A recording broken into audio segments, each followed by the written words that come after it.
નમસ્કાર વિદ્યાર્થી મિત્રો, આજે આપણે જોઈશું ધોરણ 10 વિષય વિજ્ઞાન પ્રકરણ નંબર 10 પ્રકાશ, પરાવર્તન અને વક્રીભવન. પ્રકરણ નંબર 10 એ ધોરણ 10ની બોર્ડની પરીક્ષામાં 6 ગુણનું પૂછાતું હોય છે. પ્રકરણ સમજતા પહેલાં પ્રકરણનું જે નામ છે એ નામને સૌપ્રથમ આપણે ક્લિયર કરીશું. પ્રકાશ, પરાવર્તન અને વક્રીભવન. એમાં મિત્રો સૌપ્રથમ પ્રકાશ કે પ્રકાશ એટલે શું?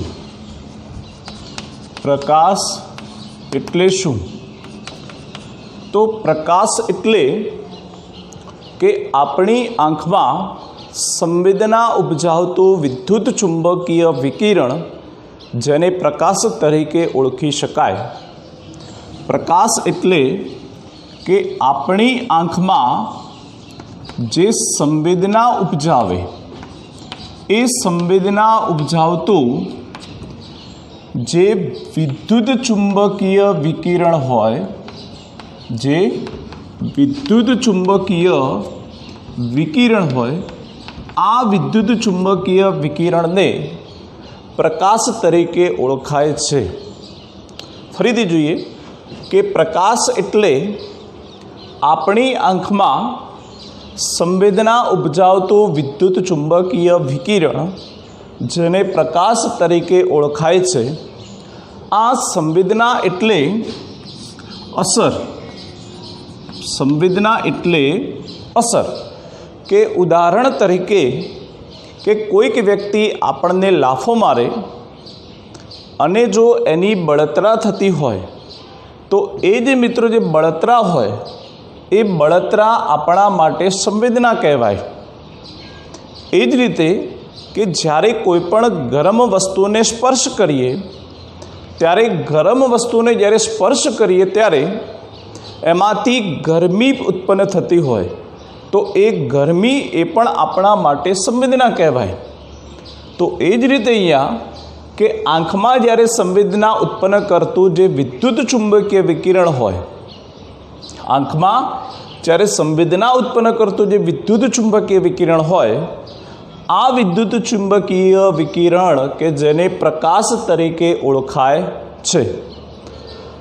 બીજું જોઈએ કે પરાવર્તન એટલે શું?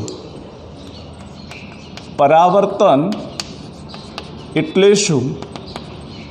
તો પરાવર્તન એટલે કે કોઈ પણ પદાર્થ હોય તો એ પદાર્થ ઉપર જ્યારે પ્રકાશનું કોઈક કિરણ આપાત થાય, ઉદાહરણ તરીકે કે ધારો કે અહીંયા એક સૂર્ય લઈએ અને એ સૂર્યમાંથી આવતા અથવા કોઈક બીજું પ્રકાશીય ઉદ્ગમ સ્થાન તરીકે લઈએ, વિદ્યુત બલ્બ લઈ શકાય, ટ્યુબલાઇટ લઈ શકાય, કે કોઈ પણ પ્રકાશીય ઉદ્ગમ સ્થાન તરીકે લઈએ. હવે આ જે પ્રકાશીય ઉદ્ગમ સ્થાન તરીકે રહેલો જે સૂર્ય હોય, એ સૂર્યમાંથી કોઈ પણ પદાર્થ ઉપર કે જ્યારે એમાંથી પ્રકાશના કિરણો જે આપાત થાય, પ્રકાશના કિરણો જે આપાત થાય અને આપાત થઈ અને આ જે પદાર્થો હોય એ પદાર્થ ઉપર અથડાશે અને અથડાઈ અને જે પાછા ફરતા હોય, પ્રકાશના કિરણો પ્રકાશીય ઉદ્ગમ સ્થાનમાંથી આપાત થઈ પદાર્થ ઉપર અથડાશે અને અથડાઈને મિત્રો પાછા ફરતા હોય, તો આ પાછા ફરવાની જે ઘટના છે એ ઘટનાને કે પરાવર્તન તરીકે ઓળખી શકાય છે. ફરીથી જોઈએ કે પરાવર્તન એટલે શું? તો પરાવર્તન એટલે કે કોઈ પણ પ્રકાશીય ઉદ્ગમ સ્થાનમાંથી જે પદાર્થ ઉપર પ્રકાશના કિરણો આપાત થઈ અને અથડાઈને જે પાછા ફરતા હોય, જ્યારે અથડાઈને પાછા ફરે તે જે ઘટના હોય એ ઘટનાને પરાવર્તન તરીકે ઓળખાય છે. એના પછી જોઈએ કે વક્રીભવન એટલે શું? तो વક્રીભવન એટલે કે ધારો કે બે માધ્યમોને અલગ પાડતી સપાટી લઈએ, બે માધ્યમોને અલગ પાડતી સપાટી. હવે આ બે માધ્યમો કયા કયા? તો ઉપર લઈએ આપણે એક હવાનું માધ્યમ અને નીચેની લઈએ કે પાણીનું માધ્યમ. આ બંનેની જે દ્રવ્યની જે અવસ્થાઓ છે એ દ્રવ્યની અવસ્થાઓ બંનેની કેવી હશે? જુદી જુદી. હવા કે જે દ્રવ્યમાં વાયુ અવસ્થામાં હોય અને જે પાણી જે દ્રવ્યની અંદર પ્રવાહી અવસ્થામાં જોવા મળે. હવે આ જે બે માધ્યમો હોય હવા અને પાણી, આ બંનેને અલગ પાડતી જે સપાટી હોય એ બંનેને અલગ પાડતી સપાટી ઉપર કે સૂર્યમાંથી પ્રકાશનું કોઈ કિરણ આપાત કરીએ અથવા પ્રકાશીય ઉદ્ગમ સ્થાનમાંથી કોઈ પણ પ્રકાશનું કિરણ જ્યારે આપાત કરીએ ત્યારે જ્યારે સપાટી ઉપર જે આપાત બિંદુએ આ આપાત કિરણ જ્યારે અથડાય અને જ્યારે પરાવર્તિત થશે અને જો આ આપાત બિંદુએ એક લંબ દોરવામાં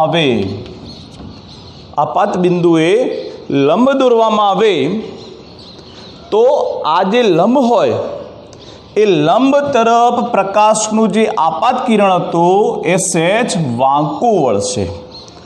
જો અહીંયા ખાસ ધ્યાન રાખો કે સૌપ્રથમ ધારો કે બે માધ્યમ ના હોય અને માત્ર એક જ માધ્યમ હોય તો આ જે આપાત કિરણ હતું એ આપાત કિરણનો માર્ગ કેવો હશે? સુરેખ માર્ગ હોય. કેવો માર્ગ હશે મિત્રો? સુરેખ માર્ગ. પરંતુ અહીંયા બે માધ્યમો હોવાથી અને બે માધ્યમોને અલગ પાડતી સપાટી ઉપર જ્યારે કોઈ પ્રકાશનું કિરણ આપાત કરીએ ત્યારે આપાત બિંદુએ ધારો કે લંબ દોરીએ તો લંબ તરફ સહેજ વાંકું વળતું હોય. તો આ જે સહેજ વાંકું વળવાની જે ઘટના છે એ ઘટનાને પ્રકાશનું વક્રીભવન તરીકે ઓળખાય છે. ફરીથી જે પ્રકાશનું વક્રીભવન એટલે શું? તો બે માધ્યમોને અલગ પાડતી સપાટી ઉપર પ્રકાશનું જ્યારે કોઈ કિરણ આપાત કરીએ ત્યારે આપાત બિંદુએ દોરેલા લંબ તરફ સહેજ વાંકું વળતું હોય. તો આ જે વાંકું વળતું જે ઘટના હોય એ વાંકું વળવાની જે ઘટના હોય એ ઘટનાને વક્રીભવન તરીકે ઓળખાય છે. એના પછી જોઈએ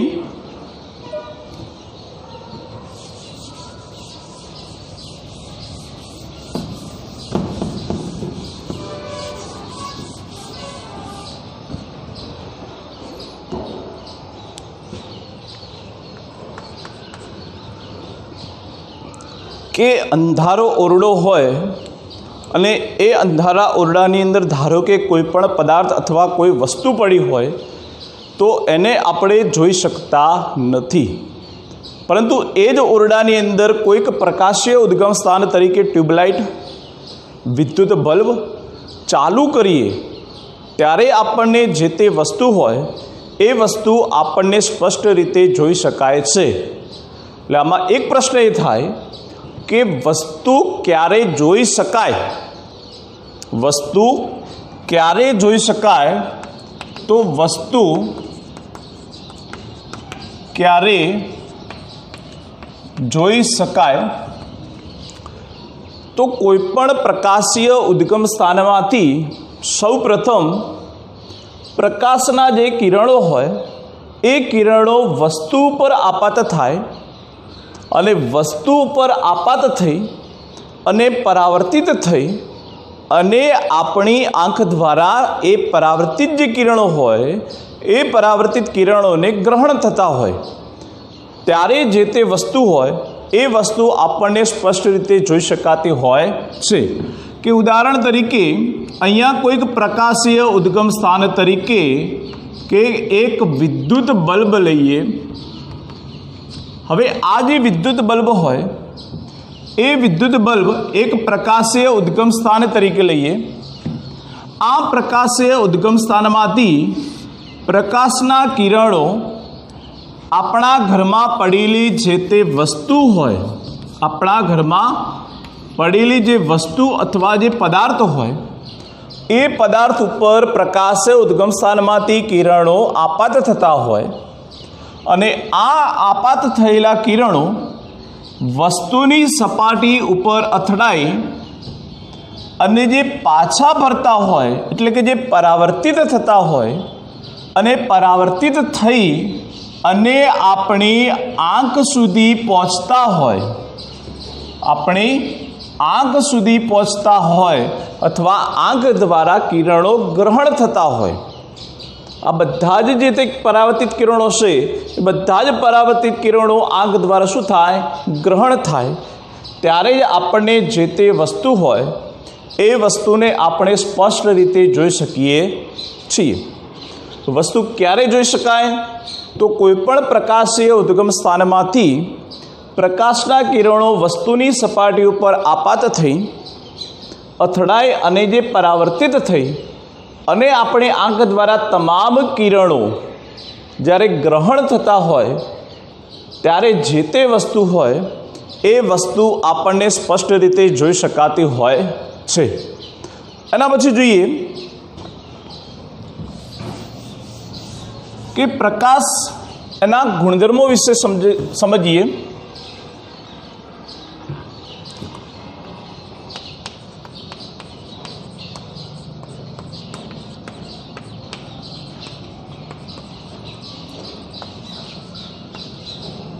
એમાં પહેલો જ ગુણધર્મ પ્રકાશના ગુણધર્મોમાં કે જે પ્રકાશ હોય, ધારો કે સૂર્ય લઈએ તો એ સૂર્યમાંથી પ્રકાશ જ્યારે પૃથ્વી સુધી પહોંચતો હોય ત્યારે એ અલગ અલગ માધ્યમો થઈ અલગ અલગ માધ્યમોમાં પસાર થઈ અને પૃથ્વી સુધી પહોંચતો હોય. હવે આ જે પ્રકાશ હોય એ પ્રકાશ એ ઉર્જાનું એક સ્વરૂપ છે અને એમાંથી કે આપણે ઉર્જા પણ મેળવીએ છીએ. અને આ જે ઉર્જાઓ હોય એ ઉર્જાનું પ્રસરણ પ્રકાશમાં તરંગ સ્વરૂપે જોવા મળતું હોય છે. પ્રકાશ એ એક ઉર્જાનું સ્વરૂપ છે અને આ ઉર્જાનું પ્રસરણ પ્રકાશમાં તરંગ સ્વરૂપે જોવા મળતું હોય છે.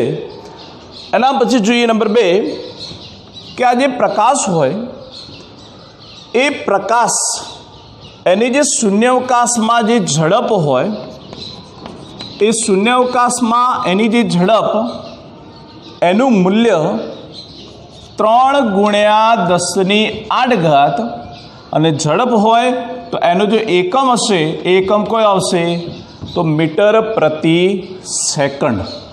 એટલે કે શૂન્યાવકાશમાં પ્રકાશની ઝડપ એનું મૂલ્ય 3 × 10⁸ મીટર પ્રતિ સેકન્ડ જેટલું હોય છે.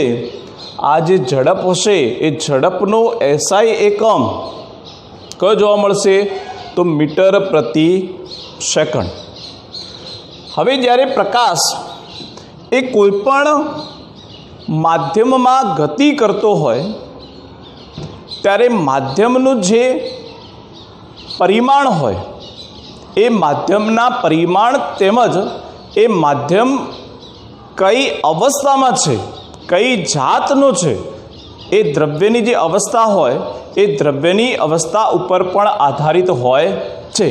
કે ઉદાહરણ તરીકે કે કોઈક માધ્યમ લઈએ અથવા કોઈક પદાર્થ લઈએ તો આ પદાર્થની અંદર જ્યારે પ્રકાશનું કોઈ કિરણ આપાત થાય, આ પદાર્થની અંદર ધારો કે કોઈક પ્રકાશનું કિરણ આપાત થાય તો આ જે પદાર્થ હોય એ પદાર્થ એની જે દ્રવ્યની જે જાત હોય એ દ્રવ્યની જાત ઉપર પણ આધારિત હોય છે. એટલે કે દ્રવ્ય 3 અવસ્થામાં હોય: ઘન, પ્રવાહી અને વાયુ. દ્રવ્યની ટોટલ 3 અવસ્થા ઘન, પ્રવાહી અને વાયુ. એટલે જો પદાર્થ તરીકે અલગ અલગ માધ્યમ હોય તો દરેક માધ્યમમાં પ્રકાશની જે ઝડપ હશે એ ઝડપ પણ અલગ અલગ જોવા મળતી હોય છે। એટલે કે પ્રકાશની જે ઝડપ હોય એ પ્રકાશની ઝડપ જે તે પદાર્થમાં દ્રવ્યની જાત ઉપર આધારિત હોય છે। પ્રકાશની જે ઝડપ હોય એ પ્રકાશની ઝડપ જે તે દ્રવ્ય હોય એ દ્રવ્યની જાત ઉપર આધારિત હોય છે। એના પછી જોઈએ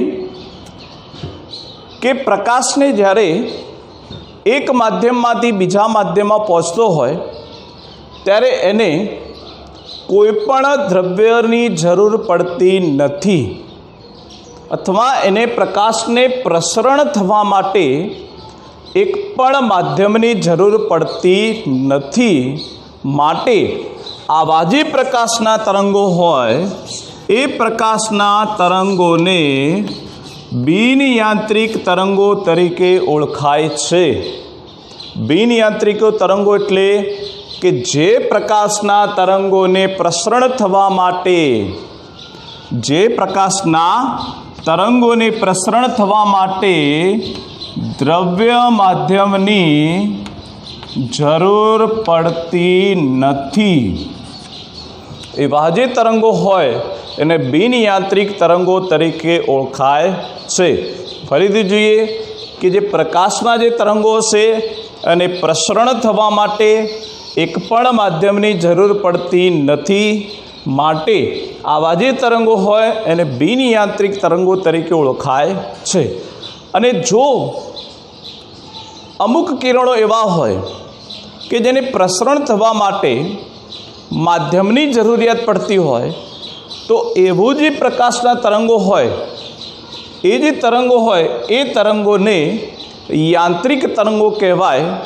પરંતુ અહીંયા જે પ્રકાશના જે તરંગો છે એ તરંગોને પ્રસરણ થવા માટે કોઈપણ પ્રકારના માધ્યમની જરૂર પડતી નથી, માટે એ જે તરંગો હોય એને બિન યાંત્રિક તરંગો તરીકે પણ ઓળખી શકાય। એના પછી જોઈએ કે આ જે પ્રકાશ હોય એ પ્રકાશનો જે વેગ હશે એ વેગ જે તે સપાટી ઉપર આધારિત હોય। કે ઉદાહરણ તરીકે કે ધારો કે એક આ પદાર્થ લઈએ તો જો આ પદાર્થની જે સપાટી હોય, ધારો કે પદાર્થ લઈએ અને જો પદાર્થની જે સપાટી હોય તો એ પદાર્થની સપાટી ઉપર કે પ્રકાશનું કિરણ આપાત કરીએ અને જો સપાટી ચળકતી હોય અથવા લીસી સપાટી હોય તો આ ચળકતી સપાટી અથવા લીસી સપાટી ઉપર અથવા સમતલીય સપાટી ઉપર જ્યારે પ્રકાશનું કોઈક કિરણ આપાત થાય, જ્યારે પ્રકાશનું કોઈક કિરણ આપાત થાય ત્યારે સૌથી વધારે પરાવર્તન એમાં જોવા મળતું હોય છે। એટલે જો કે સપાટી લીસી અથવા ચળકતી હોય તો એમાં પ્રકાશનું જે પરાવર્તન થાય એ પ્રકાશનું પરાવર્તન વધારે પ્રમાણમાં જોવા મળતું હોય છે। અને જો પદાર્થ તરીકે કે પારદર્શક પદાર્થ લઈએ, પદાર્થ કેવો લીધો? પારદર્શક, કે જેને આર પાર જોઈ શકાતો હોય, તો આવો જે પારદર્શક પદાર્થ હોય તો એ પારદર્શક પદાર્થ ઉપર જ્યારે પ્રકાશના કિરણો આપાત કરીએ ત્યારે આ પ્રકાશના કિરણો આપાત કરતાની સાથે એમાં એનું વક્રીભવન જોવા મળતું હોય છે। એટલે મિત્રો બીજી વસ્તુ કે જો સપાટી લીસી અથવા ચળકતી હોય તો એમાં પરાવર્તન વધારે જોવા મળે, અને જો પદાર્થ તરીકે એનું જે માધ્યમ હોય એ માધ્યમ જો પારદર્શક હોય તો એ પારદર્શક માધ્યમમાં પ્રકાશના કિરણનું વક્રીભવન જોવા મળતું હોય છે। એના પછી જોઈએ કે ધારો કે બે અલગ અલગ માધ્યમ હોય। હમણાં જ આપણે વાત કરી હતી કે બે અલગ અલગ માધ્યમ લઈએ, કે ઉપર લઈએ હવાનું માધ્યમ અને નીચે લઈએ પાણીનું માધ્યમ। એટલે કે હવાનું જે માધ્યમ હશે એ વાયુ અવસ્થામાં જોવા મળે અને જે પાણીનું જે માધ્યમ હોય એ પ્રવાહી અવસ્થામાં જોવા મળે. હવે આ બંને માધ્યમોને અલગ પાડતી જે સપાટી હોય, આ બંને માધ્યમોને અલગ પાડતી જે સપાટી હોય એ સપાટી ઉપર જ્યારે પ્રકાશનું કોઈક ત્રાંસુ કિરણ એમાં આપાત કરીએ ત્યારે આ જે પ્રકાશનું કિરણ હશે એ પ્રકાશનું કિરણ આપાત બિંદુએ અથડાઈ અને જે પરાવર્તિત થશે, એટલે જ્યારે એનું પરાવર્તન થાય ત્યારે એ પરાવર્તન આંશિક પરાવર્તન જોવા મળતું હોય. પરાવર્તન કેવું છે? તો આંશિક પરાવર્તન જોવા મળે, એટલે કે થોડુંક જ પરાવર્તન જોવા મળે, સંપૂર્ણ પરાવર્તન જોવા મળતું નથી. કારણ કે અહીંયા નીચેની ભાગમાં, નીચેના માધ્યમમાં શું હતું? પાણી. પાણી કઈ અવસ્થામાં હશે? પ્રવાહી અવસ્થામાં. એટલે માધ્યમ કેવું ગણાશે? પારદર્શક. અને જો પારદર્શક માધ્યમ હોય તો પ્રકાશના કિરણનું આંશિક પરાવર્તન થાય અને સાથે સાથે એનું જે વક્રીભવન હોય એ વક્રીભવન પણ જોવા મળતું હોય છે. ફરીથી જોઈએ, બે માધ્યમોને અલગ પાડતી સપાટી પર પ્રકાશનું કોઈ કિરણ આપાત કરીએ ત્યારે જો માધ્યમ તરીકે હવા અને પાણી લઈએ તો બે માધ્યમોને અલગ પાડતી સપાટી ઉપર પ્રકાશના કિરણનું આંશિક પરાવર્તન અને સાથે સાથે એનું વક્રીભવન પણ જોવા મળતું હોય છે. હવે આગળ જોઈએ કે આ જે પ્રકાશ હોય એ દ્રશ્ય પ્રકાશ તરીકે ઓળખાય. એ દ્રશ્ય પ્રકાશ એની જે તરંગ લંબાઈ હોય એ તરંગ લંબાઈનું જે મૂલ્ય હશે, એનો જે વિસ્તાર હશે, એ વિસ્તાર એનું જે મૂલ્ય એ 4 × 10⁻⁷ મીટરથી 8 × 10⁻⁷ મીટર સુધીનો હોય છે. દ્રશ્ય પ્રકાશની તરંગ લંબાઈ એનું જે મૂલ્ય હોય અથવા એનો જે વિસ્તાર હોય એ વિસ્તારનું મૂલ્ય 4 × 10⁻⁷ મીટરથી 8 × 10⁻⁷ મીટર સુધીનું હોય છે. એટલે હવે જોઈએ આમાં કે આ જે તરંગ લંબાઈનું જે મૂલ્ય આપેલું છે એ મૂલ્ય કયા એકમમાં આપેલું છે? તો મીટરમાં. હવે ધારો કે એંગસ્ટ્રોમ એકમમાં પૂછાય તો એંગસ્ટ્રોમ એકમની અંદર 4000 એંગસ્ટ્રોમથી 8000 એંગસ્ટ્રોમ સુધીનું થાય. એટલે જો દ્રશ્ય પ્રકાશની તરંગ લંબાઈ એનું મૂલ્ય મીટરમાં પૂછાય તો 4 × 10⁻⁷ મીટરથી 8 × 10⁻⁷ મીટર, અને જો એંગસ્ટ્રોમ એકમમાં પૂછાય તો 4000 એંગસ્ટ્રોમથી 8000 એંગસ્ટ્રોમ સુધીનું હોય છે. હવે આ જે એંગસ્ટ્રોમ અને જે મીટર હોય આ બંને વચ્ચે શું સંબંધ? તો એ બંને વચ્ચે સંબંધ કે ધારો કે 1 એંગસ્ટ્રોમ હોય તો આ 1 એંગસ્ટ્રોમ બરાબર 10⁻⁻10 મીટર થાય. હવે આના કરતાં ઊંધું લઈએ, આના કરતાં ઊંધું કે ધારો કે 10⁻⁻10 મીટર હોય તો કેટલા એંગસ્ટ્રોમ? તો 1 એંગસ્ટ્રોમ થશે. એટલે કે 1 એંગસ્ટ્રોમ બરાબર 10⁻⁻10 મીટર જેટલું થાય છે. એટલે હવે જુઓ અહીંયા કે દ્રશ્ય પ્રકાશની જે તરંગ લંબાઈ હતી એ તરંગ લંબાઈમાં મીટર એકમમાં જોઈએ તો 10ની જે ઘાત હતી એ ઘાત માઇનસમાં જોવા મળે છે. 10ની જે ઘાત હતી, ઘાત કેમાં જોવા મળશે? માઇનસમાં જોવા મળે. મતલબ કે જો ઘાતને છેદમાં લઈ જઈએ તો ઘાત કેવી થાય? પ્લસ થાય. એટલે 4/10⁻⁷ લખી શકાય.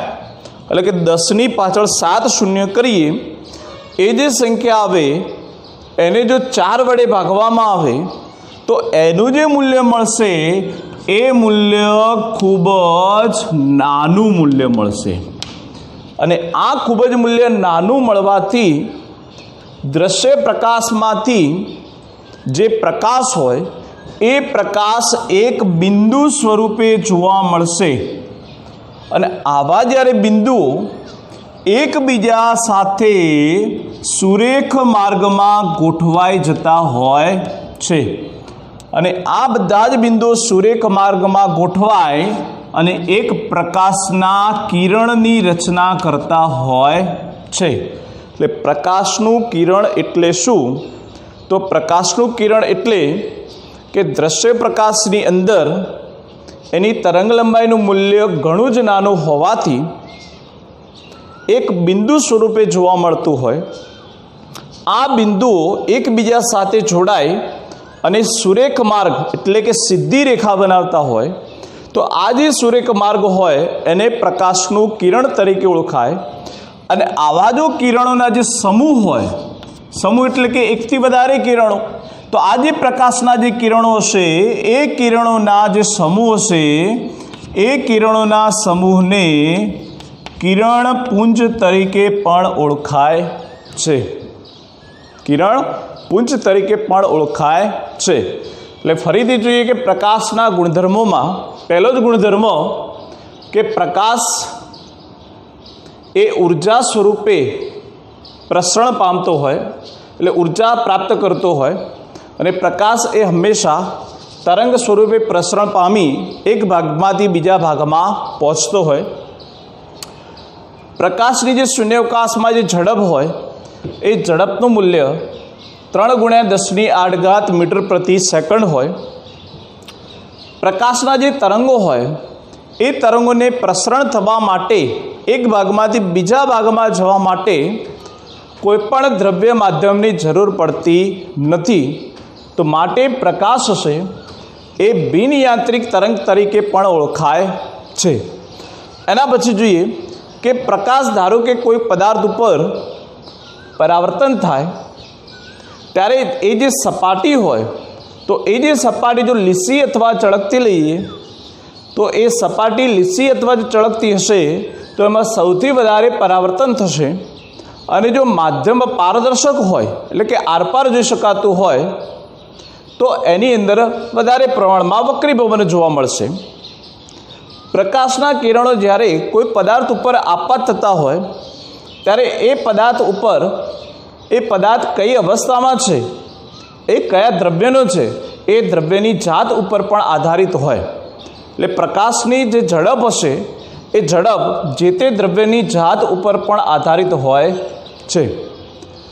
પ્રકાશનું કોઈ કિરણ જ્યારે બે માધ્યમોને અલગ પાડતી સપાટી ઉપર આપાત કરીએ, બે માધ્યમ એટલે કે હવા અને પાણી લઈએ, અહીંયા પાણી એ પારદર્શક માધ્યમ હોવાથી કે પ્રકાશના આપાત કિરણો અહીંયા સહેજ વક્રીભવન થશે અને સપાટી એ લીસી અથવા સમતલી હોવાથી કે એમાં થોડુંક આંશિક પરાવર્તન પણ જોવા મળશે.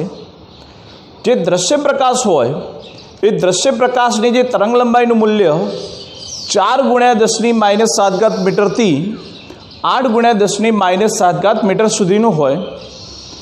જો એંગસ્ટ્રોમ એકમમાં પૂછાય તો 4000 એંગસ્ટ્રોમથી 8000 એંગસ્ટ્રોમ સુધીનું હોય.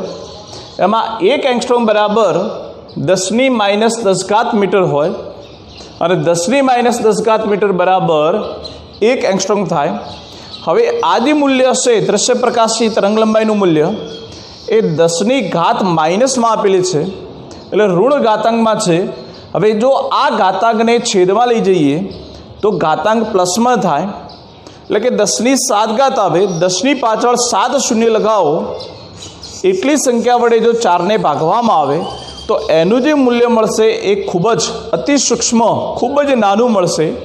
અને આ નાનું મૂલ્યને કારણે કે જે દ્રશ્ય પ્રકાશ હોય એ દ્રશ્ય પ્રકાશ એ એક બિંદુ સ્વરૂપે જોવા મળે અને આવા બિંદુઓ એકબીજા સાથે જોડાય અને જે સુરેખ માર્ગ, જે સીધી રેખા બનાવતા હોય એ સુરેખ માર્ગ અથવા સીધી રેખાને પ્રકાશનું કિરણ તરીકે ઓળખાય.